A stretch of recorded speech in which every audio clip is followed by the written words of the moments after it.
680's Richard Southern joins us now. Richard, Bell Canada says it's been the victim of a cyber hack. Yeah, another one. This is the second time in 8 months this has happened, Francis. Bell Canada says up to 100,000 of its customers have had some of their personal information stolen. We actually got a hold of this. This is the letter, the email that Bell sent out to affected customers apologizing for this, promising to put in place new security measures. BCE said what was taken was email addresses, some phone numbers, customer names, no credit or banking information, though.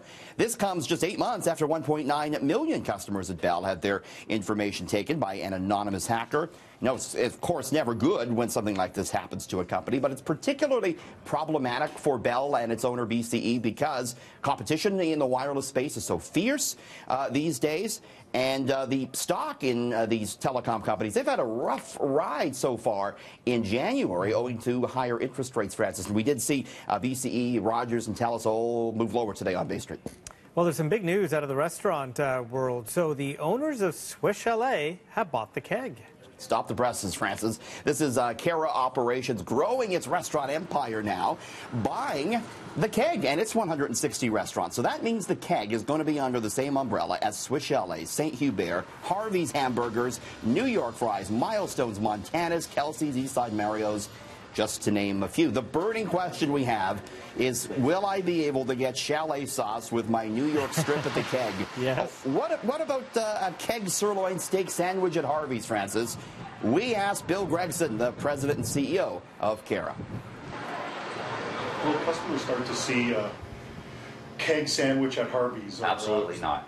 Absolutely not. There is no. The keg brand is the keg brand, and it will stay within the keg. It's not about this at all.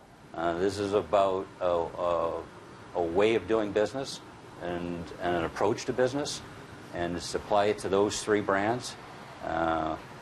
Harvey's site, how do you improve on the original burger at Harvey's anyway? That's a bit upsetting, don't you think? Well, I'm wondering if I could get like rotisserie tenderloin. Like, I think that could be something. You might have invented a whole new way for my arteries to get clogged. Thank you, Francis.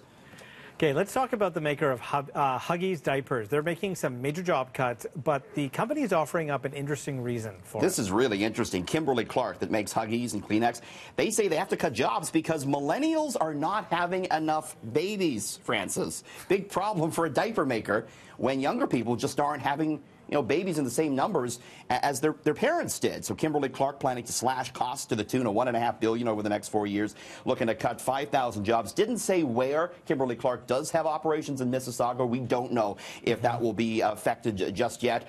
The fertility rate in the U.S. Hit a record low of 62 births per 1,000 women last year. So this is something we're starting to see, Francis. Apple is going to start selling its HomePod speaker this week, but Canadians still going to have to wait. We're going to have to wait. This is what it looks like. $350 speaker. Apple jumping into the voice speaker wars with this. Goes on sale Friday in the U.S. and the U.K. No word on when it will be available here in Canada. I wanted to do some investigative journalism here, Francis. I wanted to ask Amazon's Alexa speaker what she thought about Siri getting her own home speaker. Take a look. Computer, what do you think of Siri? I'm partial to all AIs.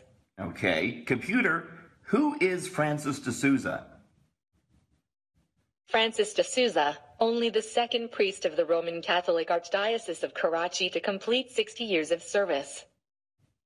I didn't know that, Francis. Wow. Well, what you don't know about me. You learn something new every day from Alexa. Isn't that interesting? My goodness.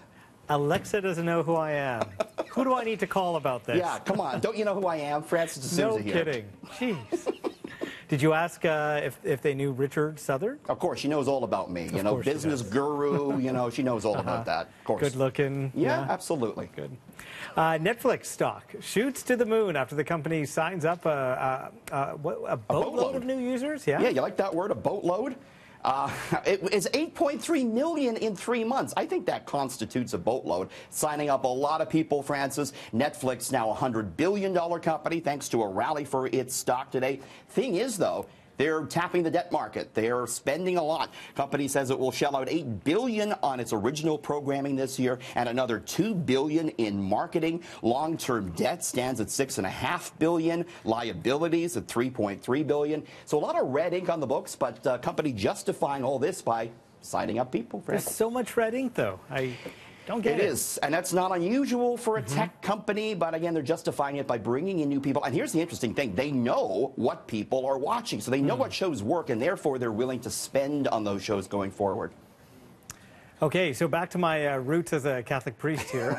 Let's talk about churches in France. They're going high-tech when it comes to the offering basket. Yep, they're passing around a contactless payment basket. Really? Yes. Just tap? Just tap and go. Tap your way into heaven. This is nice. The almighty dollar. This is in Paris, the Archdiocese. They are accepting this now. Parishioners can choose an amount they want, ranging from €2 to €10.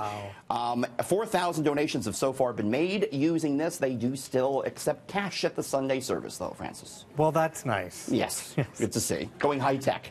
Thank you, and bless you, too. Thank you, Francis. Have a great day. We'll see you tomorrow.